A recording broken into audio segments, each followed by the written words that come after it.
العمليه كنت هازه فو بيبي. بزاف الناس كيقولوا كيفاش هذا.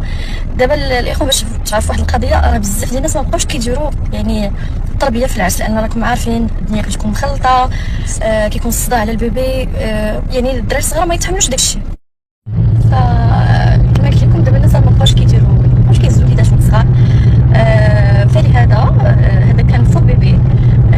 يعني غير تذكار باش ناخذوا الصور على اساس انها عقيقه بنتي